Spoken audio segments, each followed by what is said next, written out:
دیکھو زید لے پالک تھا، ایک قسم کا مجازی بیٹا تھا، عرفی بیٹا تھا.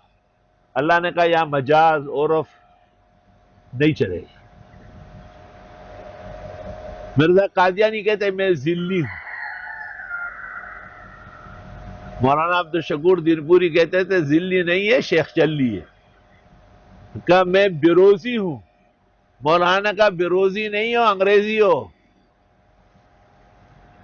تو میں کہتا ہوں اگر مرزا قادیانی کو صورت احزاب سمجھ آتی نا تو کم از کم یہ کفر کا دعوی نبوت نہ کرتا. پیغمبر کی نسبت سے ان کا مقرر کردہ آزاد کردہ غلام جو بیٹا کہلایا، فرمایا نہ، لو عاش ابراہیم ولکان نبیا صادقا، اگر پیغمبر کا بیٹا ابراہیم زندہ رہ جاتا تو وہ بھی نبی بنتا، اور پیغمبر خاتم النبیین ہے. ما کان محمد ابا احد من رجالکم، نہیں ہے حضرت محمد باپ تم میں سے کسی مرد کے، ولیکن رسول اللہ و خاتم النبیین، لیکن اللہ کے رسول اور خاتم النبیین ہے. وکان اللہ بکل شیء علیما، اور ہے اللہ ہر چیز پر عالم. مولانا شبیر احمد صاحب عثمانی نے یہاں فوائد میں لکھا ہے کہ گزشتہ انبیاء اور مرسلین کے زمانے میں بھی آپ کے نبوت اور رسالت کا اعلان تھا کہ آپ کے بعد کوئی رسول اور نبی نہیں آئے گا.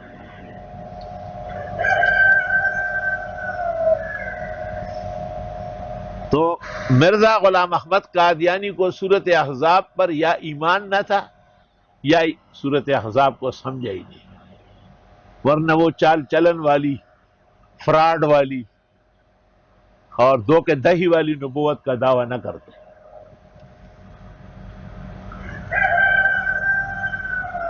اور اس کے مذہب کا جو سب سے بڑا مناظر ہے قاضی نذیر ربوی، وہ یہاں لکھتے ہیں کہ یہ حاشیہ شیخ الہند کا ہے، اور کہتے ہیں مولانا محمد قاسم نانوتوی نے تحذیر الناس میں نبوت زمانی اور مکانی کی تقسیم کی، اور ان کے شاگرد خاص شیخ الہند محمود الحسن نے یہاں لکھا کہ گزشتہ انبیاء و مرسلین کے زمانے میں بھی آپ خاتم النبیین تھے، اور پھر بھی آپ کے خاتمیت میں کوئی فرق نہیں ہے. سمجھ رہے بات کو؟ یعنی اب بھی آپ خاتم النبیین ہیں اور مرزا کے نبی ہونے سے کوئی فرق نہیں آئے گا. یہاں کئی قسم کے دجل کیے اس نے. پہلا دجل تو یہ ہے کہ یہ حاشیہ مولانا شبیر احمد صاحب کا ہے. شیخ الہند کا فاتحہ، بقرہ اور سورۃ النساء پر فوائد ہے، باقی آل عمران اور مائدہ سے لے کے آخر قرآن تک مولانا شبیر احمد کے. دوسری بات یہ کہ مولانا نے جو حاشیہ لکھا ہے اس میں تو وہ کہتے ہیں کہ ان انبیاء اور مرسلین پر بھی تکوینی طور پر یہ واضح تھا کہ آخر وقت میں ایک نبی اور رسول آئیں گے اور وہ خاتم النبیین ہوں گے، اور ان کے بعد پھر کوئی نہیں ہوگا. یہ ہرگز نہیں لکھا ہے کہ آپ خاتم النبیین تھے اور نبی آتے رہے. یہ آپ اپنے لیے چور دروازہ نکالنا چاہتے ہیں.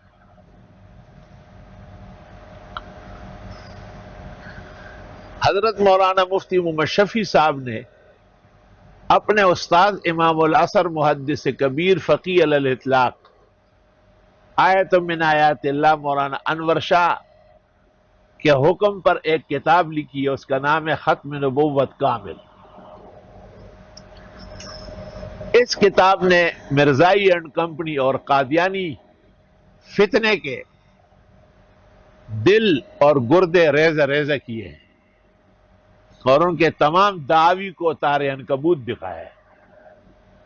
کتاب بہت قیمتی ہے، مفتی صاحب کی کتاب حیران کن ہے.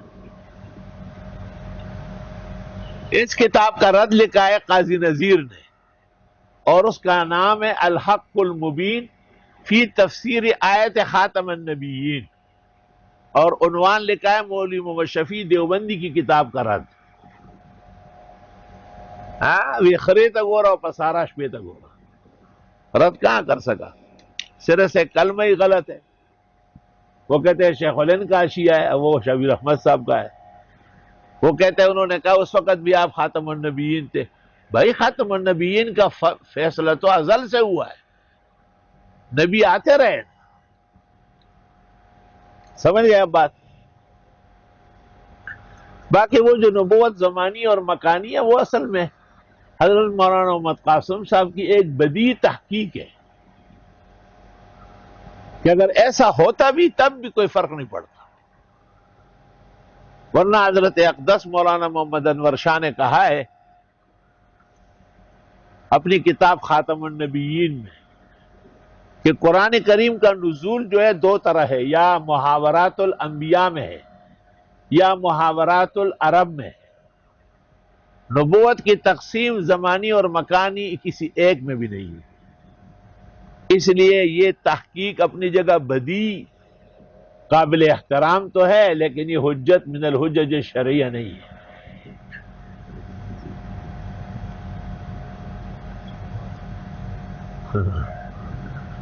ما کان محمد ابا احد من رجالکم، نہیں ہے حضرت محمد باپ تم میں سے کسی ایک کے بھی مردوں میں سے، چنانچہ آپ کا نسل اور نسب بھی بیٹی فاطمہ سے چلی. ولیکن رسول اللہ و خاتم النبیین، لیکن اللہ کے رسول اور خاتم النبیین ہیں.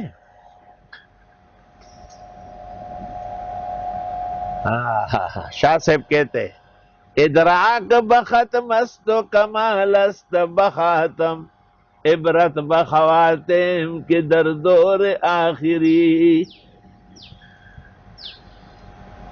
اور رحمان بابا وہی نبوت پا محمد باند تمام شو، او نشت پسل محمد انبیاء،